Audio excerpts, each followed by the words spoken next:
Hi, everyone. I'm Jamie Poisson.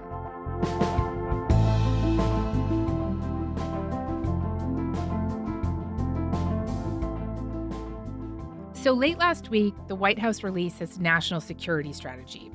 This is something presidents usually do once a term, and the point of it is generally to signal America's global priorities. In many ways, the 33-page document codifies and puts in one place what we have all witnessed during Trump 2. It lays out a world in which America dominates the Western Hemisphere. Global alliances and human rights take a backseat. The language goes easy on Russia and China and hard on Europe. Allies and alliances are transactional. Climate is sidelined. However, all of this doesn't quite capture just how tectonic this shift is. Experts, diplomats, and world leaders have said that it is the biggest rupture in American global posture in decades. And for Canada, honestly, reading it, I kept wondering whether the strategy effectively casts us as a kind of vassal state. So, this is what I'd like to talk about today with Bob Rae. He was until very recently the Canadian ambassador to the United Nations.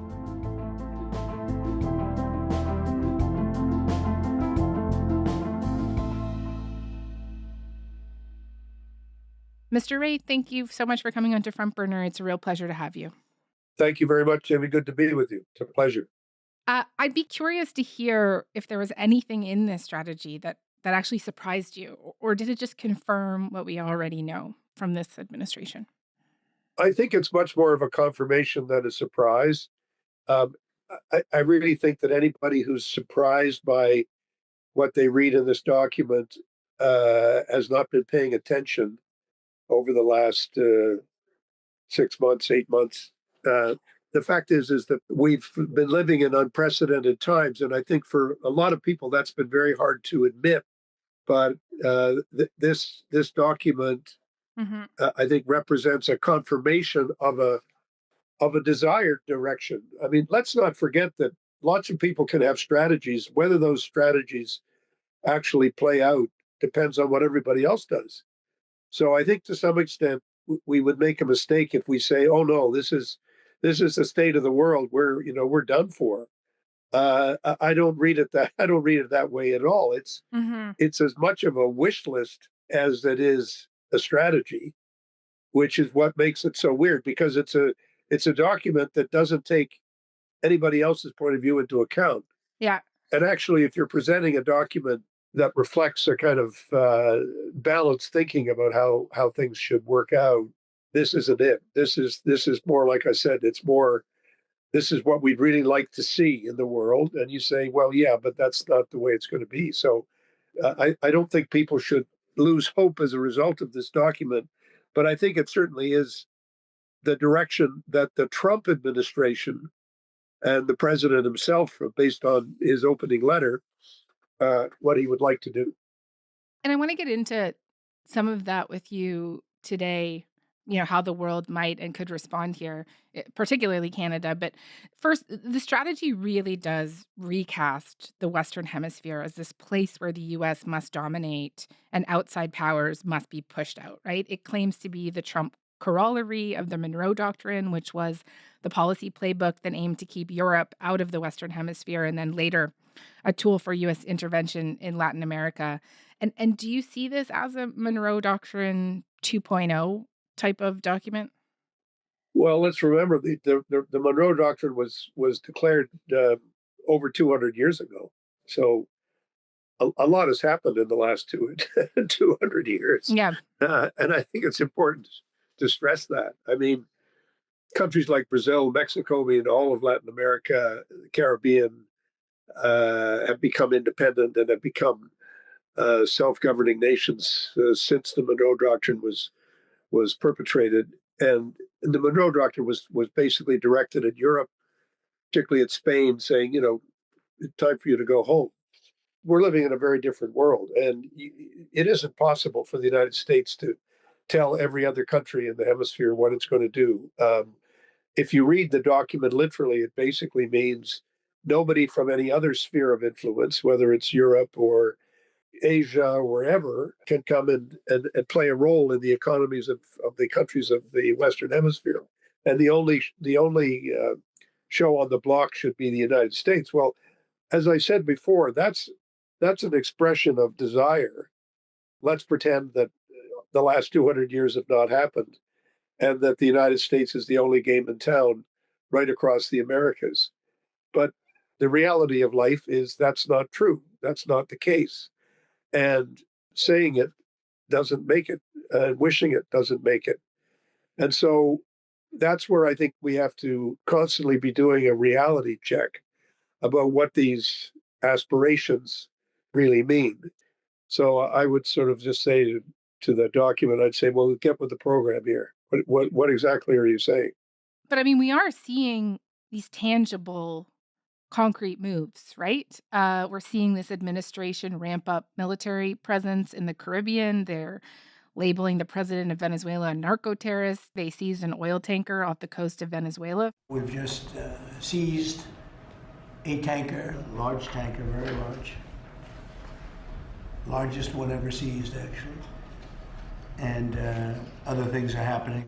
The tanker was identified as a Venezuelan ship sanctioned by the U.S. for Iranian oil trading and, as the U.S. puts it, supporting foreign terrorist organizations. It was seized for a very good reason.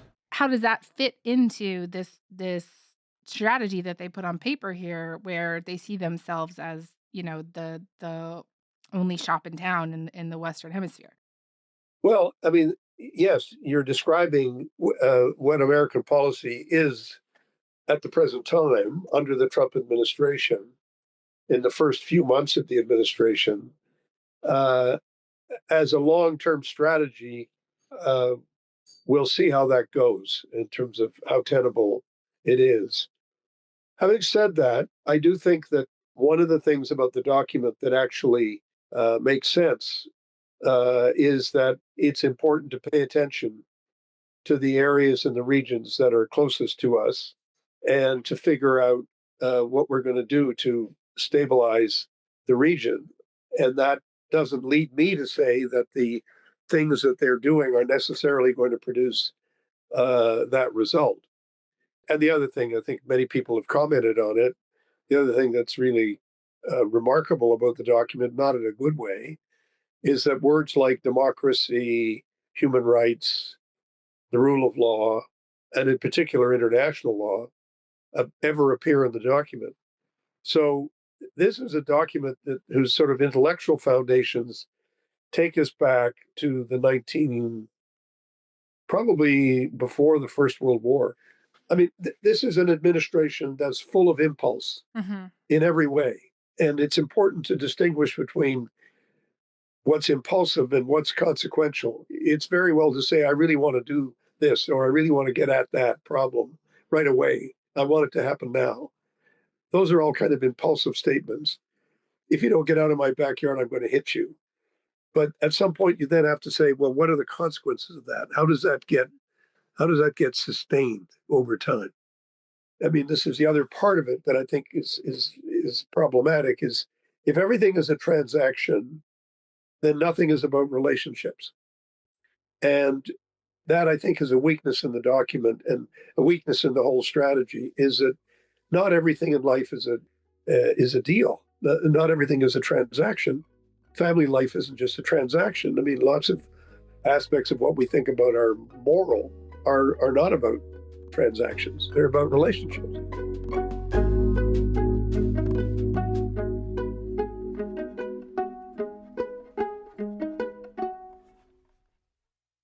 Let's talk about Canada Sure. specifically here. So, it was hard for me not to come away with the sense that this document paints Canada as nothing more than like a vassal state, a country subject to the needs and whims of a more powerful country, not a partner in this Western Hemisphere that they're dominating, a country expected to fall in line. And just like, am I off base there?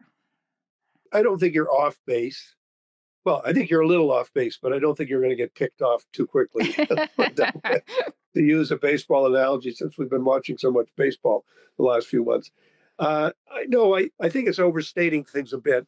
This is a broad document that covers, it covers a whole range of ideas and geographical areas it's highly simplistic. It doesn't take into account the realities of other countries and what they want. And from that point of view, it's very problematic. Is Canada part of that problem? Yes, definitely. But we're not the only ones who have this problem. And I know that many people say Canada's alone. I don't actually think Canada's alone. I think Canada is together with a number of other countries expressing its disagreement, however diplomatically, with the kind of the worldview that's being presented. Not total disagreement, but just saying, wait a minute, and when you come to looking at Europe, what's in this document is just a confirmation of J.D. Vance's approach. Europe is at risk, I think, of engaging in civilizational suicide. They are unable to, or unwilling, too many countries to control their borders. They're not doing a good job. Europe is not doing a good job in many ways. They're not doing a good job. I want to ask They you talk about too that. much. And I'm sure Canadians would have liked it if there'd been much more about us. But on the other hand, frankly, the fact that there wasn't that much about us is not necessarily a bad thing. I know we're in the middle of a tough negotiation, and you don't necessarily want to do that in public.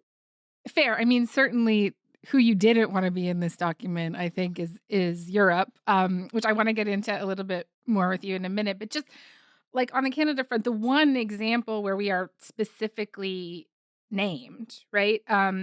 It's like illustrative because we're named as a country in a list of other countries that are just like expected to help curb China's trade surpluses with the West. But like at the same time, we're in this trade war with the United States, and Ottawa is saying that we need to go diversify our economic partners and find new ones, including in Asia, like China, for example.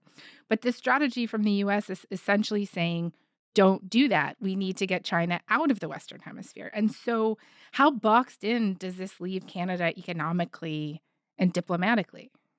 Well, I mean, if we were to succumb to the document and succumb to whatever desire somebody in the administration has on any given hour of the day, yeah, it would be bad. But we're not doing that. I mean, that's not how we conduct ourselves. The U.S. trade deficit with China right now is over $1 trillion. So you sort of say to them, yeah, you've got a big problem. And what are you going to do to fix it? And how do you think you can do that without completely disrupting the global economy? But I think what Canada is saying is we are going to continue to pursue our national interest. And we will, of course, take into account your own approaches, but it is part of a complicated discussion and negotiation. So the idea that you would just immediately succumb, I mean, if you took seriously and literally the document as a whole, you'd say, apart from 2 or 3 other countries like Russia and like China and a few others, everybody else is just a vassal state. And I think there would be disagreement with that among all those other states.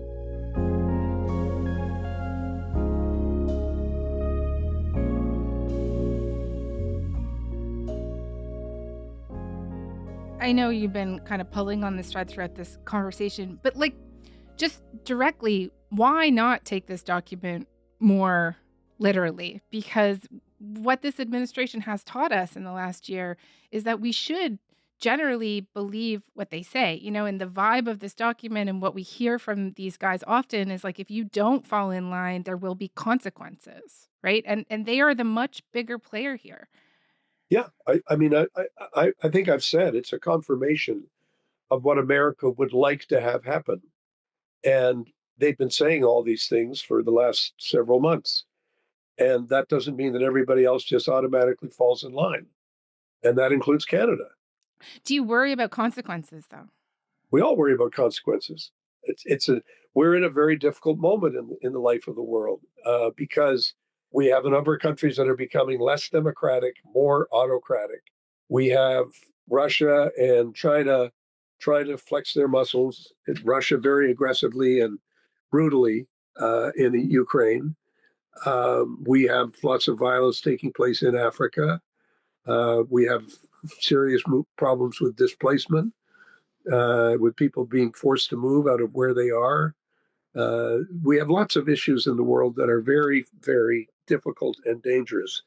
and having either you could either say the United States is less predictable, or you could say the policies that they have set out are really hard to align with where we have been collectively together for a very, very long time. And the fact that, the one government that has issued a really positive statement about this document is Russia should make everybody think a little bit about, well, what does that say about the document? Okay, tell me now why Russia is so happy with this document.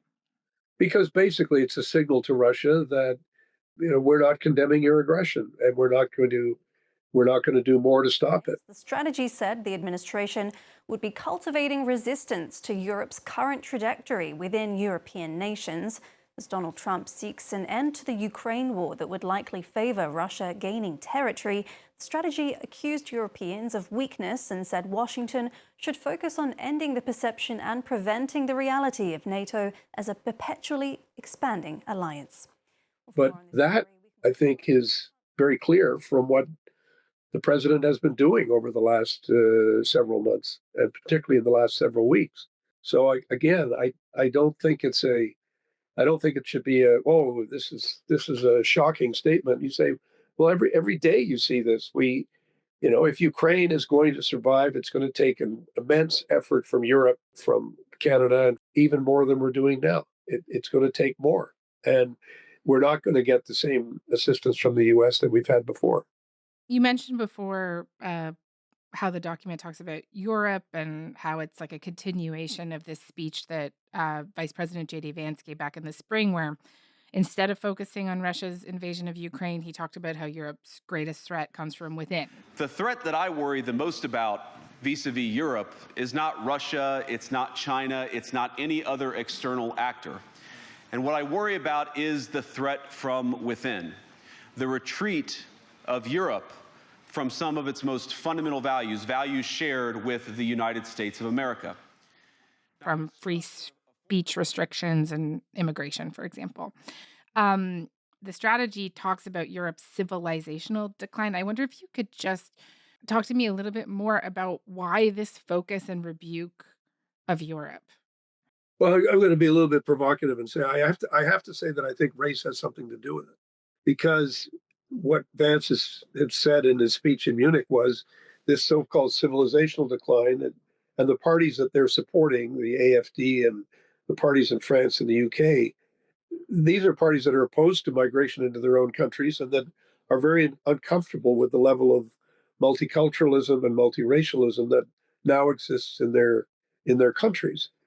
And the United States is the last country in the world that should be complaining about that. The United States is, like Canada, is a very racially diverse, multilingual, multicultural place. It might not like to admit that it is to the extent that we do, but I mean, it is.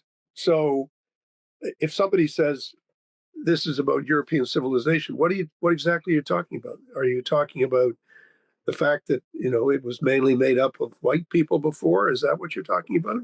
And if you say that out loud, I mean, but if you look at American policy on South Africa, on this phony refugee thing, on Afrikaners, the whole thing is nuts. I mean, it's the thing that I think should trouble anyone is the statement that's made that the United States will not only support those governments that take the same position that we do, but we will also support those political parties and those, quote, popular movements that do the same thing.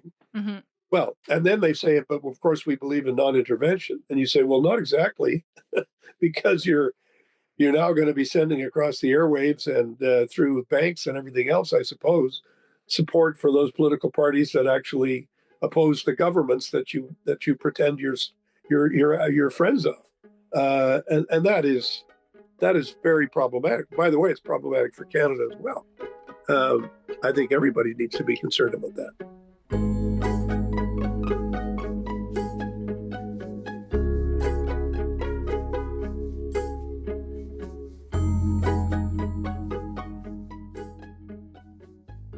I wanted to get your thoughts on China. So they framed China not as like an ideological rival, which is how I think past administrations really framed China, but more as an economic one, or primarily as an economic one. And I would be interested to hear your thoughts on that. Well, I think it is a change. I think the traditional, if you like, the approach that we've taken to China, we've taken, others have taken, is that the problem is not that China's economy is doing better. The problem is that a lot of their ideas are very authoritarian. And that's not a good model. I don't believe, and speak for myself, I don't think that's a model that we should admire.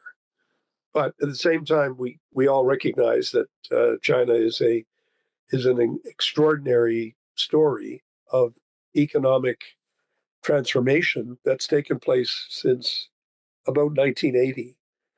And it's impossible to deny that China is now one of the great economic powers in the world. From an economic point of view, we are certainly living in a multipolar world. That's definitely true, and I think in many other ways we are as well. I do think that there's an ambiguity in the document about what is the United States really going to do, and if you look at the document, they basically don't say the United States will. They say we won't accept a change in the status quo, but they won't say, well, what happens if there is a change in the status quo with respect to Taiwan? I mean, I would imagine if I was Beijing, I'd be pretty pleased about the Taiwan stuff. But I was also wondering, if I'm Beijing, I see some openings in this strategy. So I don't know if I'm right about this, but for example, if the United States is going to try and throw its weight around Latin America and try to get China out of Latin America, maybe those Latin American countries are so annoyed by that they become closer to China. Well, that's what I'm saying when I would go back to the Latin American situation. The thing that we need to wake up to in the world is that China is a major economic and financial power. And it has expressed that economic and financial power partly through trade, but a lot through investment. And they have invested significantly in countries around the world, in Africa and in Latin America. And the Americans are going to have a very hard time convincing Latin American and Caribbean countries that they have to shut down any relationship that they have with China and establish an exclusive relationship with the United States. Hmm. And one of the arguments that the Americans make in the document is to say, well, but the reason they should do it is because we have a much more transparent and clear way of carrying out our economic investments, and other countries do not. And I would say, with the greatest of respect, the United States is moving dangerously close to becoming a kleptocratic economy and not a transparent one. And that the problem and issue of corruption and the lack of transparency in the way in which many of these so-called business deals and trade deals are being negotiated is deeply troublesome to anybody who believes in the international rule of law and who believes that all enterprises are being treated fairly when it comes to how you treat investment.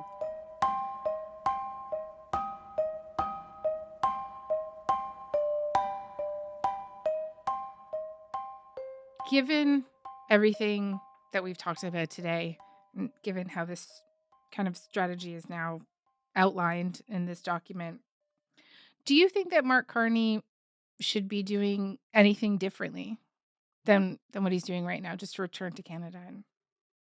Actually, I think he's just going in the right direction. I think the positions that Canada has taken have been very constructive, and the ways he's been conducting himself, I think, is very good.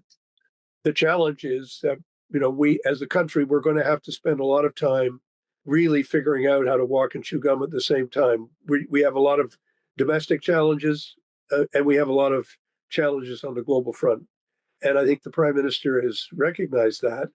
But I think we're going to have to talk much more as a country about how challenging that is for us. And the one lesson I've learned in communication is you have to say things more than once, and you have to say them many times in order to convince yourself and everybody else that this is the direction we need to go, and this is how we need to get there. And the execution of those things is always challenging. It's not just describing the vision, but it's how do you execute the vision, which is the challenge of leadership. But like most Canadians, based on the polling that everyone has seen, I think most Canadians have confidence in Mr. Carney's ability to lead us in this difficult moment. Okay. Mr. Rae, thank you very much for this. Well, thank you. It's good talking with you.